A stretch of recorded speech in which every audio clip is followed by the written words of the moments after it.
If you're going into a new sales role, you need to do voice of the customer interviews. And there's some really specific questions that you need to ask outside of having a defined persona in terms of, who they are and their roles and titles and what they care about and how they're evaluated in their job. I think there are things like, why did you buy? And what were you most afraid of before you bought? And how would you describe what our service or our product does for you to an associate or to a friend? And how would you describe it to your boss, which might be very different? And so I think that some of those questions and just voice of the customer interviews and really hearing their perspective will really help you to align much better to what they actually care about.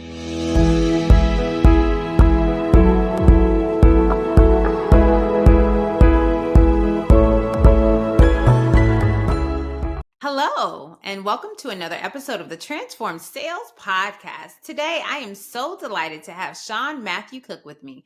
How are you, Shawn? I'm Shawn-sational. Shawn-sational. I love it. Let me tell you about Shawn. He is the founder of SMC Sales, specializing in transforming B2B sales processes into repeatable, predictable, scalable, and profitable systems. With over 3 decades of experience, Shawn is dedicated to implementing proven sales strategies that integrate mindsets, mantras, skills, and behaviors necessary for high-performing teams.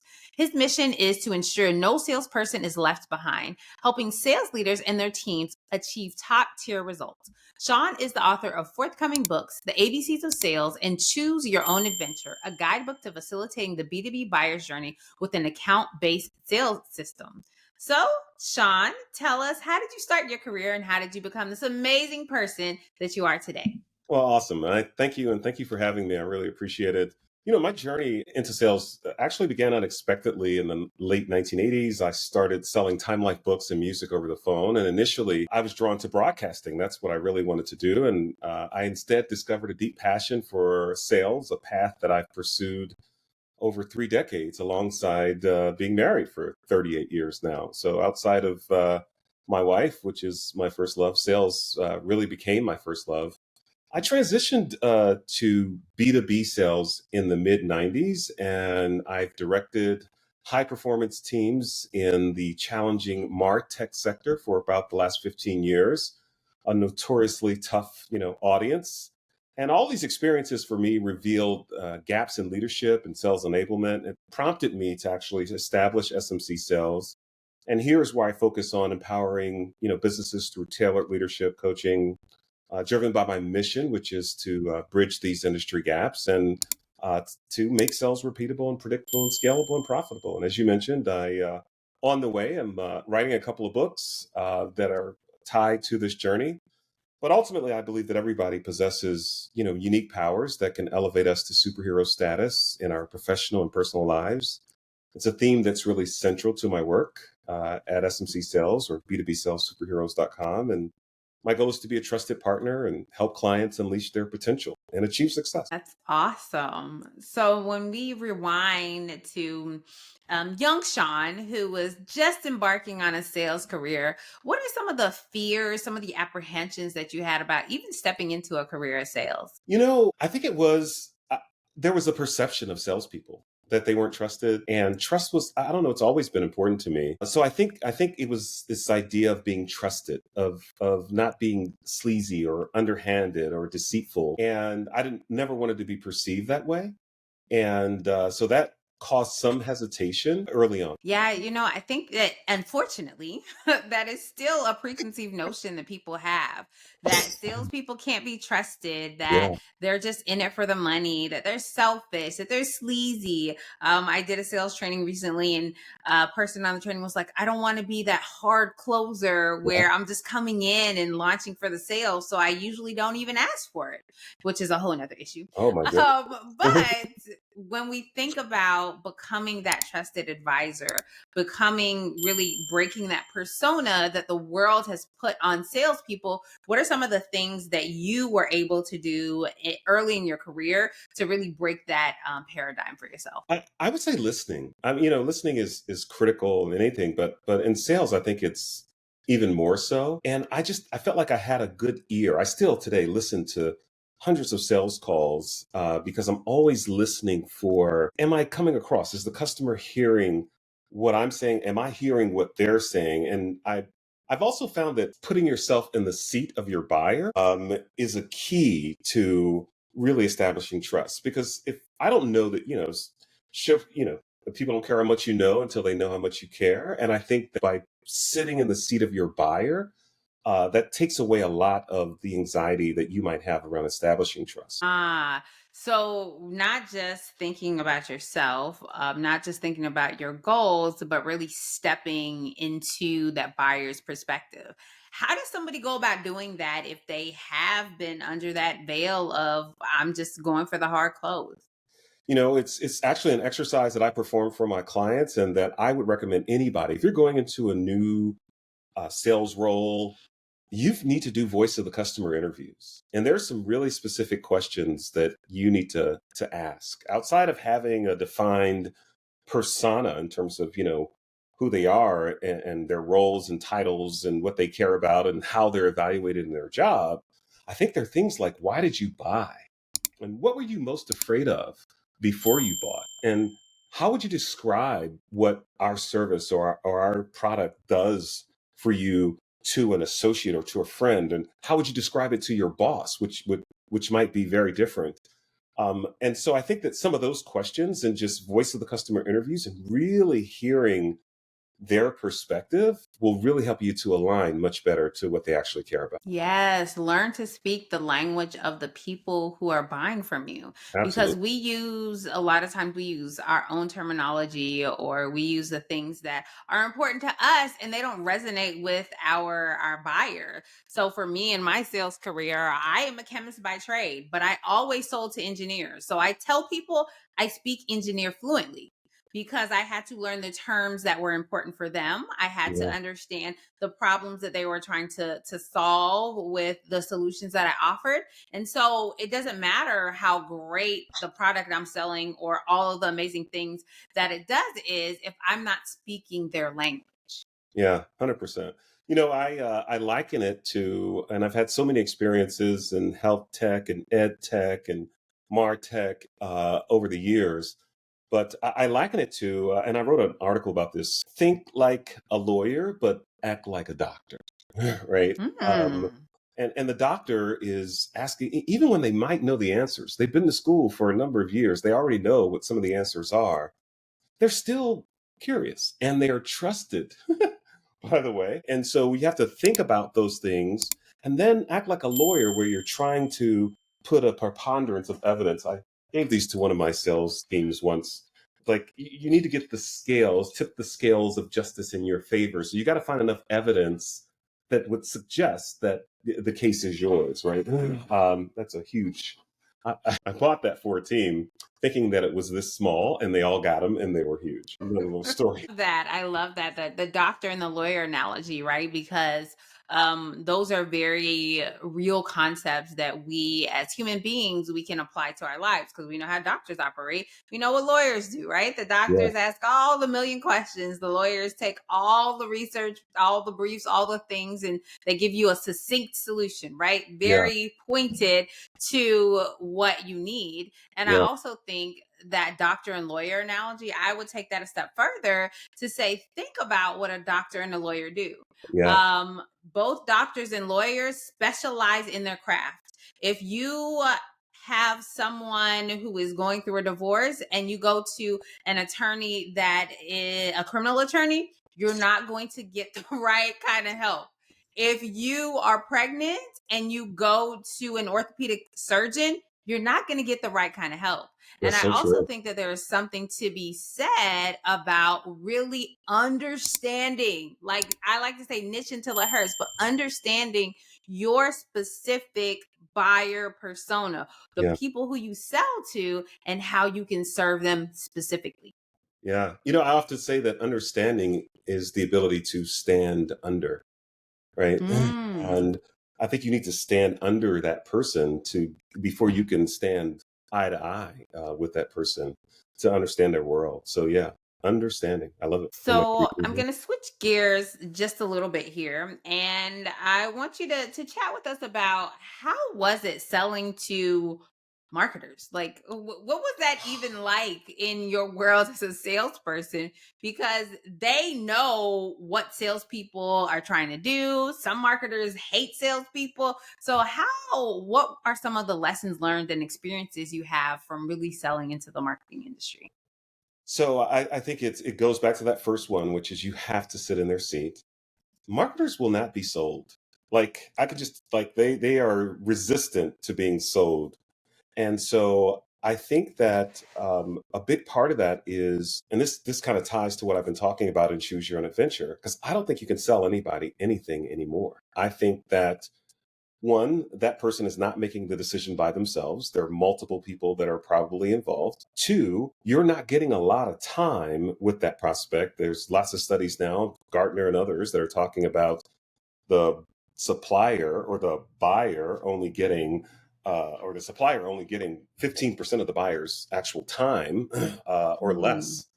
And so I think that you have to define and orchestrate a journey that is predicated upon getting yourself into the highest possible position. And I use a 2x2 to illustrate this. The left axis being the level of relationship.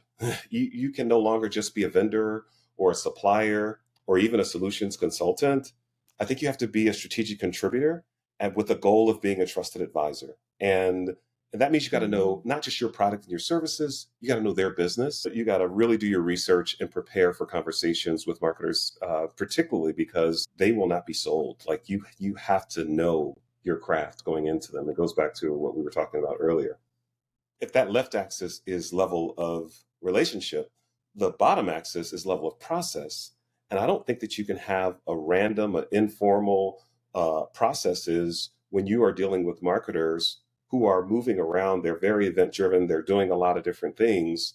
I think you have to have a process that is both formal and dynamic. And really, at its highest level, it is adaptive and predictive in terms of how you engage with them. And that's why I say it needs to be defined and it needs to be orchestrated and it has to be predicated upon giving them the best possible experience to make a decision whether they choose you or whether they choose someone else. And you have to go into it with that kind of thought. Like, I'm going to give you everything you need to make the best decision. And I'll tell you whether that should be me or not. Right.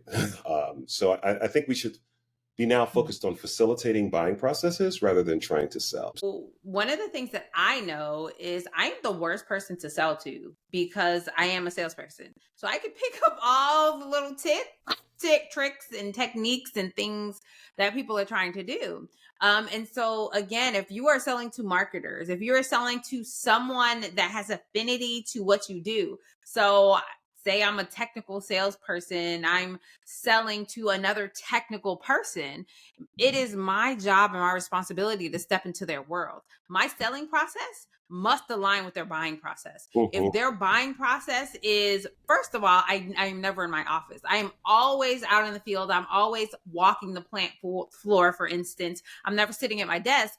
You're wasting your time cold calling, right? You got to show up. You got to figure out how to move outside of the noise. Yeah. So when people are trying to align their selling process with a buyer's buying process, what are some tips that we can give them to really get started? So I think that the best way to be a success is to eliminate your chance of failure.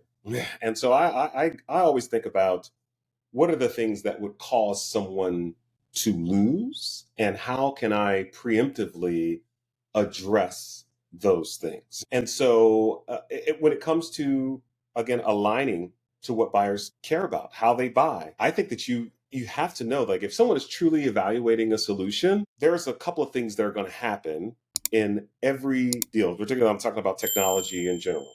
There is some type of, you can call it discovery. I don't like discovery. I call it an insight and alignment conversation. So I have to bring insights and share those insights. And those insights should be based on the things that your most successful customers would care about and would agree with.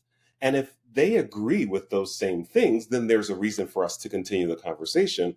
But if they don't care about and agree with the things that my most successful customers would care about, even if I sold them, they wouldn't be a good customer. So it just makes more sense for me to talk about the things that my most successful customers would care about and would agree with.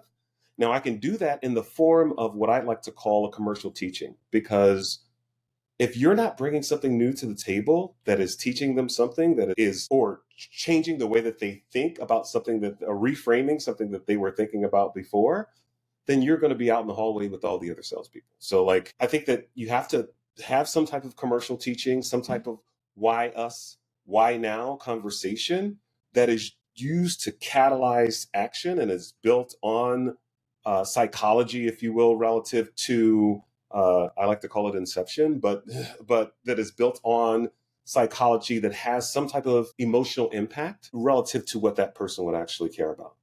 If I get you that far, if we get that far, then the most important thing that you can do at that point, and really the quickest way to turn a stranger into a friend, is a story.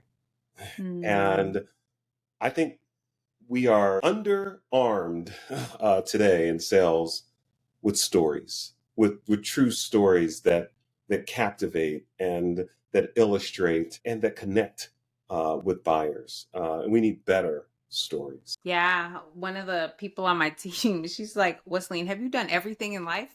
Like anytime we get on with a prospect or a customer, you always have an experience or something that you encountered in your sales career. And it's not that I probably have encountered a lot of stuff in life, right? But it's that I have memory, right? So when something happens, I'm like, oh, that's insightful. Oh, I could use this when I'm talking to a person in this specific area, right? So Yeah. it's being triggered by what's actually happening in your day-to-day motions of life, your day-to-day trajectory of what you're doing. And a lot of times new salespeople or new business owners, they're like, but I haven't been doing this. So I really don't have that depth of experience. You can borrow from other people. You Yeah. can use a story that happened to your colleague, or, as a new business owner, you're like, I don't want to always talk about, what I did as a salesperson. Say in a sales situation, right? You don't have to say as a salesperson, right? Yeah. So really, I think that storytelling is so important because buyers don't have that much imagination. Like, take them on the path with them, make them the hero of the story, help them see themselves in the story to help you get things over the finish line. Oh yeah. They stories make it easier for the buyer to actually remember your product, your idea.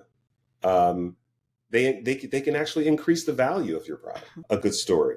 Yeah. There's a study that talks about this where they bought a bunch of items on eBay for, I believe, $38, or it's across all these on average is what they pay for each one of the items. And they wrote story descriptions behind them and put them up on eBay. And those same items sold for over $3. So they were $38 worth of items. I think it was 30 items for 38. And they sold for some $3, right? Wow. Just because of the story that was associated. Awesome. So tell us, when you decided to make the transition to start your own business, start your own company, what was the catalyst that really set you on that path? So, I've been working on sales systems, and I have this philosophy or belief, or a thesis, if you will, because I've been building teams and hiring and interviewing and coaching and developing and having managers that hire and develop people. And, you have great salespeople and you have salespeople who are struggling and whatnot. And I wanted to get away from this belief that, yes, hiring is important. And certainly you should hire the best possible person. But that person is probably at some point, if they're really, really good, going to be recruited away and all these other kind of things. And I just, after being on that wheel, I decided, like, what if you could create a system that reflected the behaviors, the mindsets, the mantras, the skills, the behaviors of a high performer. And you could put, as they like to call it, a B player or a C player, even with ambition, into that same process. And just because of the motions, the movements of that system and the accountability associated with it, they would take on the physique of an A player. And I just believe that. And so I've done it in pieces with other organizations. And I just wanted to really just go to work on this science, if you will, behind this, because today, with all of the data that we have and most of our sales activities being digital, it's the perfect time to actually have systems and processes that are repeatable and scalable and predictable. So those B and C players, what I understand about most people is they need a roadmap. So how have you really helped organizations with those B and C players level up? So I think that amongst a lot of organizations, there's a lot of different styles, and a lot of different standards. And I think you have to have a standard. I think that what most organizations fail to do is to establish a standard. What does good actually look like? We have enough, again, digital data now to actually score. I'm big on using data to help people make decisions about where to spend their time and how to spend their time. And so what I did is I put into place, first of all, something called Choose Your Own Adventure, where we thought about all the meetings that were happening with our salespeople. And within those meetings, what are the verifiable outcomes that need to come? And can we actually define and orchestrate these meetings? And as a result of that, I took a team that was faltering, an average deal size. We increased it over 60. We increased their conversion rate from unqualified to qualified by 25 plus basis points. And we sold more in 6 months than they had in the previous year. That's good. That's good. So when we think about, your very diverse background, starting out in sales, selling to Marcom executives, now working through sales process and really helping salespeople be uplifted, share with us a experience that has impacted the way that you show up today. Oh, I would say, you have mentors, and I think everybody should have mentors. Some of them and some of them you don't know. And my mentor, I didn't work directly for him. This guy named Alex Shootman. He is the CEO of Akima, and he was the CEO at Eloqua. We were, 400 employees. We got bought by Oracle for 10 times our revenue and 40% above our stock price. But he was the one I saw that walked the walk. Like, I've seen lots of leaders. I've worked for lots of leaders, but he lived it. He breathed it, and everything we did was based on his 2x2, which was getting it done and doing it right. And I think by having frameworks, that helped to guide my career, because the use of frameworks for me became everything. And he introduced that framework. I've introduced two other frameworks. I call them, or three other frameworks that I call the big four. They're all around thinking and being and doing, and feeling. And I think if you can measure it, if you can't measure it, it doesn't exist. So I'm always looking for ways to measure and to find myself. And that's what he gave me. He gave me the ability to locate myself. And I would do it every quarter. I would take that 2x2, I would score myself across the different parameters, and I would be like, here's where I am. And I am where I am. One of the things he talks about in there was that, enthusiasm and optimism is one of the tenets on the basis of that. And it's not seeing the truth for worse than what it really is. It is what it is, but it's not worse than that. And I think that by identifying where you are and then charting your path, everybody can grow. If we just can measure where we are right now, if we can define kind of where we do. The ability to define is the ability to achieve. And I must credit Alex Shootman with the ability to help me really define where I was across the things that really matter.